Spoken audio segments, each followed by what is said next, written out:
औज़ुबिल्लाहिमिनश्शैतानिर्रजीम बिस्मिल्लाहिर्रहमानिर्रहीम। शुरू अल्लाह पाक के प्यारे नाम से जो इंतहाई हमारी शाहरत से ज्यादा हमारे करीब है। नाजरीन, आज की वीडियो में हम बात करेंगे, आपको पता है कि रायवंड का एक वाकया है कि दो भाइयों को जस्ट 30 रुपए के लिए कत्ल कर दिया जाता है। तो इसकी डिटेल में जाने से पहले मैं ये कहना चाहूंगा कि क़यामत क्यों जरूरी थी, क़यामत खुद बताएगी। अक्सर औकात हम ये जुमले तब बोलते हैं जब हम कहते हैं कि इससे आगे कोई बड़ा जुल्म हो ही नहीं सकता या ये इंसानियत के लिए शर्मनाक चीज है। तो इसी तरह मुझे लगता है कि हर जुल्म के ऊपर ये चीज कहने की जरूरत है, क्योंकि जुल्म तो जुल्म है ना, कोई छोटे बच्चे के ऊपर है या बड़े के ऊपर, किसी मर्द के साथ है या औरतों के ऊपर, जुल्म तो जुल्म है जिसकी इंसानियत में, हमारे मुआशरे में, दीन इस्लाम में कोई भी जगह ना होनी चाहिए, ना इसकी कोई जगह है।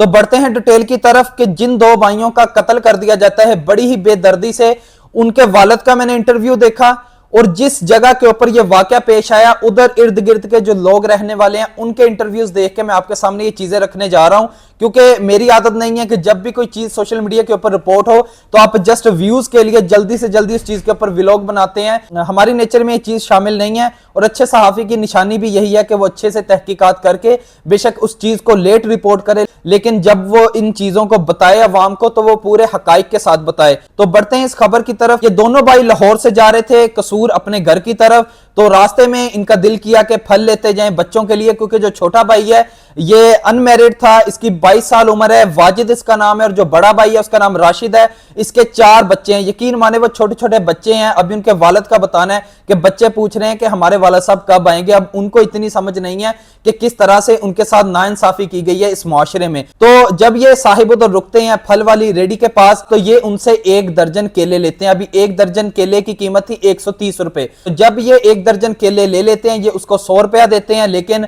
रेडी बान बोलता है मुझे 130 पूरे चाहिए। तो जब ये 5000 का नोट निकाल के देते हैं कि भाई हमारे पास चेंज नहीं है, आप इस तरह से करें कि जो 30 रुपए हमने आपको कम दिए आप उतने केले इसमें से 2-3 निकाल लें। लेकिन वो साहब बोलते हैं नहीं जी, आपने 1 दर्जन का बोला था, 1 दर्जन ले लिए हैं, मुझे 130 पूरे ही चाहिए। इस चीज के ऊपर इनकी बहस तकरार होती है। वो बोलते हैं हमारे पास खुले पैसे नहीं है, आप ऐसा करें केले वापस ले लें। वो बोलते हैं कि नहीं जी मैंने आपको दे दिए, मुझे तो पैसे चाहिए, वो भी पूरे चाहिए, और मेरे पास 5000 की चेंज नहीं है। जो एनी शाहिदीन थे उनका यह बताना है कि आए दिन ये जो रेडी बांध थे ये लोगों से झगड़ा करते थे, और ये भी 4 भाई हैं और 2 बहनें हैं, और इनमें से 3 भाई उधर ही रेडी लगाते हैं और पास में इनके जो दोस्त थे वो क्रिकेट वगैरह खेल रहे थे। तो ये इतनी सी तकरार के ऊपर अपने दोस्तों को कॉल करते हैं कि जी आ जाएं, हमने एक बहुत बड़ा जो कारनामा है वो सरंजाम देना है। तो दोस्त आ जाते हैं, मारना शुरू कर देते हैं। यही होता है जब आप किसी को बुलाते हैं लड़ाई के ऊपर, वो तो वो काम डाल के चला जाता है लेकिन भुगतना आपको पड़ता है, क्योंकि उस केस के मरकजी मुल्जम आप होते हैं। तो अब 2 मरकजी मुल्जम के नाम सामने आए हैं, एक का नाम है तैमूर और एक का नाम है अवैस। जो अब तक की FIR है उसके मुताबिक 4 नामालूम अफराद थे और 2 ये जिनके नाम मैंने आपको बता दिए। और इनमें से अभी बताया जाता है कि जो तैमूर नाम का आदमी है वो इन्हीं की फैमिली ने पकड़ के दिया, यानी कि पुलिस वालों ने खुद नहीं पकड़ा, इनके कोई रिलेटिव्स थे, उनकी औरत ने जाके उनको उस जगह के ऊपर हॉस्पिटल के सामने गिरेबान से पकड़ के जाके थाना में जमा करवाया, जिस वजह से ये मुल्जम अभी पुलिस की हिरासत में है। तो बताया जाता है जब इनके वालिद का भी ये कहना था कि इतनी सी तकरार के ऊपर जब इनको मारा गया, हमें कॉल आती है शाम 5:45 के ऊपर यह वाकया पेश आया। तो आपने सोशल मीडिया के ऊपर वीडियो में भी देखा होगा कि जो छोटा भाई वाजिद है उसने बड़े भाई का सर अपनी गोद में रखा हुआ है। तो एनी शाहिदीन के मुताबिक के इन दोनों को पहले बहुत ज्यादा मारा गया, दोनों बेहोश थे। तो लेकिन छोटे भाई वाजिद को जब होश आता है वो बड़े भाई को देखता है कि उसकी जो हालत है वो नाजुक है, तो उस वजह से वो उसका जो सर है वो अपनी गोदी में रख के पानी मांगता है लोगों से कि मेरे भाई को पानी पिला दो, या वो अपना जिस तरह से भी उसने अपने आप को संभाला अपने भाई को संभालने की कोशिश कर रहा है। इतने में एक शख्स पीछे से आके, जो कि अभी तक उसका नाम मालूम नहीं है किसी को, और उसको ढूंढा जा रहा है, हर तरफ सोशल मीडिया के ऊपर पोस्टें डाली जा रही हैं कि वो बंदा हिरासत में आना चाहिए। तो आपको पता है जब भी हम किसी को कत्ल करने का इरादा करते हैं तब ही सर के ऊपर बैट मारते हैं।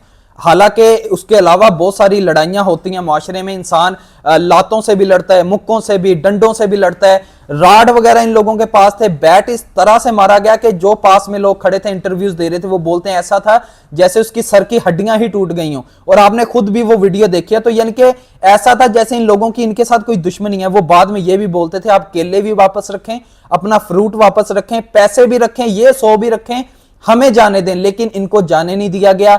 एक जिद का अना का मामला बनाया गया। मुझे लगता है कि हमें इज्तिमाई तौर पे अपने रवैयों के ऊपर जायजा लेने की जरूरत है कि हम बतौर माशरा किधर खड़े हैं कि एक भाई ऑलरेडी अपने भाई को गोद में रख के उसकी जो मौत है अपनी आंखों से देख रहा है, फिर भी उसके ऊपर बैट से हमला किया जाता है इस गर्ज से कि ये भी मर जाए। उस मौके के ऊपर भी उनको तरस नहीं आता कि हमने इतना मार भी लिया, क्योंकि ये 6 लोग थे, वो 2 लोग थे। और इसके अलावा फिर मजीद जो उधर लोग खड़े थे 50 से 60 आदमी बताए जाते हैं, क्या उनमें से कोई भी मर्द नहीं था? तो क्या लोग अभी किसी की जान बचाने की बजाय इस चीज को अहमियत देते हैं कि हम इसको कैमरे में सेव कर लें? यानी कि किसी एक आदमी की जरूरत नहीं हुई। अपने अपने गली मोहल्लों में, अपने अपने इलाके में हर बंदा अपना असर रसूख दिखाता है। क्या उधर कोई एक आदमी ऐसा नहीं था जो असल में बहादुरी का मुजाहरा करता और इन लोगों को पकड़ता? शायद उन दोनों भाइयों को इतनी मार ना पड़ती, या आखिर में जिसके सर पे बैड लगा था वो दुश्मन जाते हुए ना मारते। तो इनके घर वालों का कहना है कि हमें इंसाफ की तो उम्मीद नजर नहीं आ रही, क्योंकि एक आदमी इन्होंने खुद पकड़ के दिया पुलिस वालों को।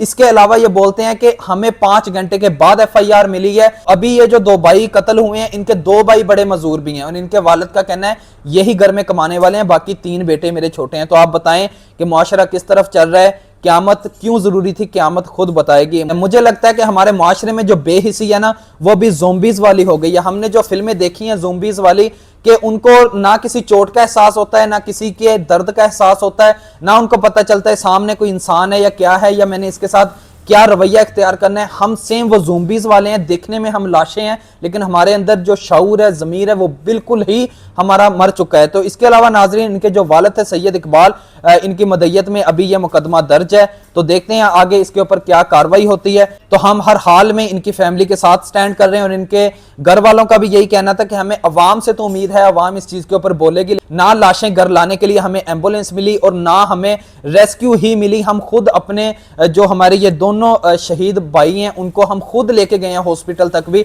हमारे उधर रिलेटिव्स थे, उन्होंने पहुंच के इनकी मदद की है। तो मजीद इनका यह भी कहना था, जब हम थाने में गए हैं FIR कटवाने के लिए, तो उन्होंने हमें चौकी के ऊपर भेजा।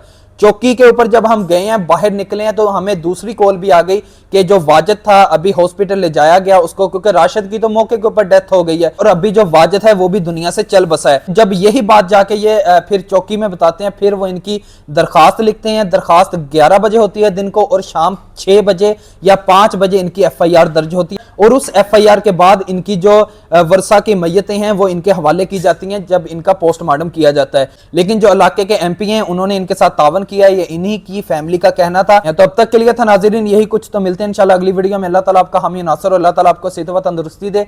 अगर आपको हमारी वीडियो और इन्फॉर्मेशन अच्छी लगती है तो चैनल को सब्सक्राइब जरूर करें। अल्लाह ने के बाद मिलते हैं अगली वीडियो में। खुदा हाफिज़।